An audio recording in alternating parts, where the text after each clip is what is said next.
Cuba vuelve a las calles como hace casi un siglo atrás. Las manifestaciones este domingo han sido las más masivas y extendidas por todo el país de los últimos 90 años. Quizás desde la huelga de marzo de 1935 y sin duda desde las manifestaciones del 12 de agosto de 1933. Semejante destape de sentimiento popular antigubernamental no se había visto en esta isla por casi un siglo. Recordemos que las luchas contra el batistato fueron en esencia obra de pequeños grupos de la población, sobre todo jóvenes de la clase media, y que las masas no salieron a las calles, sino cuando ya, en esencia, había ocurrido el triunfo de la vida armada.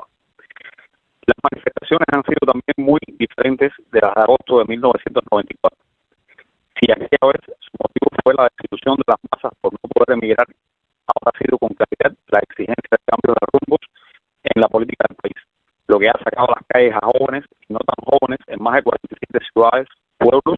y barrios a lo largo y ancho de Cuba. El solo hecho de que las manifestaciones en 1994 ocurrieran en una ciudad costera,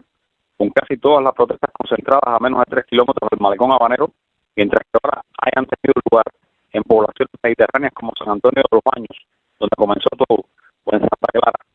Remedios y Camagüey, e incluso en ciudades de la costa sur, como Santiago de Cuba o Guantánamo,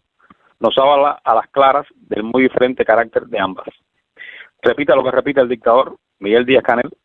las manifestaciones han sido espontáneas y nos han tomado a todos por sorpresa, incluso más a la oposición al interior de la isla o en el exilio que al propio régimen, que ha demostrado tener un plan detallado de qué hacer y lo ha puesto en práctica de inmediato. Las personas no salieron a la calle porque desde un laboratorio de guerra secreta en Miami lo sugestionaran hipnóticamente en la creencia falsa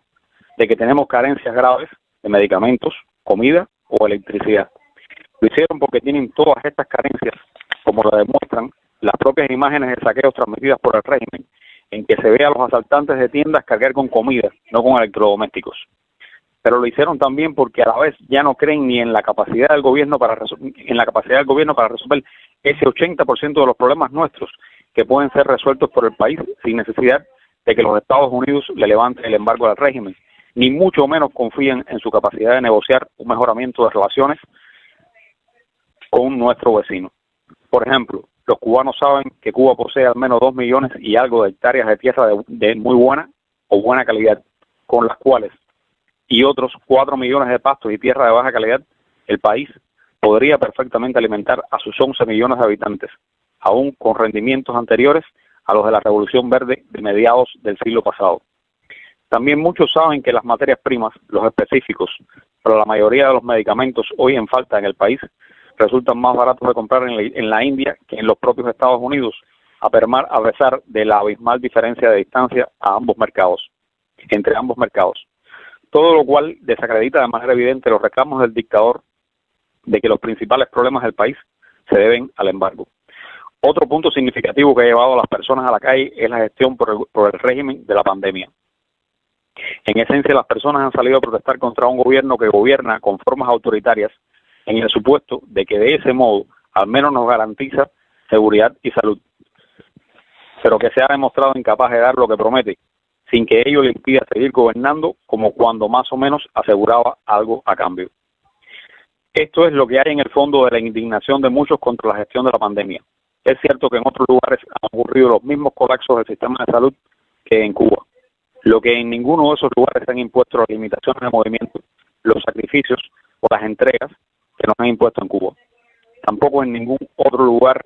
en Cuba el gobierno criticó en sus medios públicos con la misma hazaña lo que ocurría en otros países. Y en ningún otro el gobierno se pasó meses legitimando su carácter excepcional, autoritario y centralista en sus mejores resultados en el enfrentamiento a la pandemia. Era lógico esperar, por tanto, que si en algún momento ocurrían esos mismos colapsos en Cuba, las personas no demorarían en cuestionarse la legitimidad y la utilidad para ellos de un gobierno como el cubano. En cuanto a la culpabilidad de las campañas desde el exterior, hay que dejar claro algo. ¿De qué exterior hablamos? Cuba es hace mucho una sociedad transnacional y, por ejemplo, la propia conexión a Internet de la absoluta mayoría de los cubanos isleños, esa herramienta que permitió que las protestas se extendieran en cuestión de minutos de un extremo a otro de la isla, es pagada por familiares o amigos desde un exterior que lo es con respecto a las fronteras físicas de la República, pero no con respecto a las sociales o incluso espirituales. Hay que entender hoy que la nación cubana está integrada por unidades familiares que van más allá de la familia nuclear típica en el mundo desarrollado y de las costas de la isla. En Cuba, las economías familiares no están integradas solo por los padres y sus hijos menores. Aquí en las mismas participan a veces varias casas, varias generaciones y grados de parentesco muy lejanos. Por ejemplo, una unidad familiar típica en Cuba puede estar integrada por los abuelos, el hijo que convive con ellos, su esposa y sus hijos, pero a su vez por los otros dos hijos de los abuelos emigrados en España y Estados Unidos, o por la familia del hermano del abuelo que tiene una finca y que lo surte de productos agrícolas, o de un joven que la abuela cuidaba de niño y que ahora trabaja en una farmacia y le resuelve medicamentos. La unidad familiar típica cubana es en extremo difusa y se extiende más allá de las fronteras políticas bajo control del régimen, y dentro de ella todos participan en la economía familiar. Por tanto, no esperar que dentro de la unidad familiar típica los componentes extranjeros no influyen políticamente en los nacionales es tan iluso como esperar que una cucharada de azúcar no se diluya en agua. La única manera que tendría el régimen de impedir las campañas desde el exterior es eliminar las unidades familiares cubanas, es eliminar de las unidades familiares cubanas a sus componentes emigrados. O sea, volver a los años anteriores, a 1978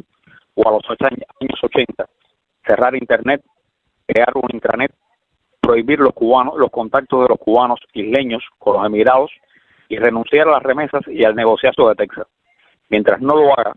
las campañas sobre el origen extranjero de cualquier actividad antigubernamental en Cuba no son más que retórica vacía, que quizás confunda todavía a muchos, mas no se puede tener a todos engañados todo el tiempo.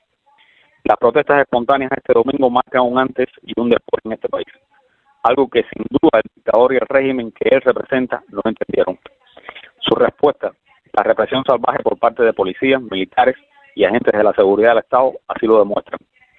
Pero el pueblo ha salido a la calle y cuando ello ocurre, es ya imposible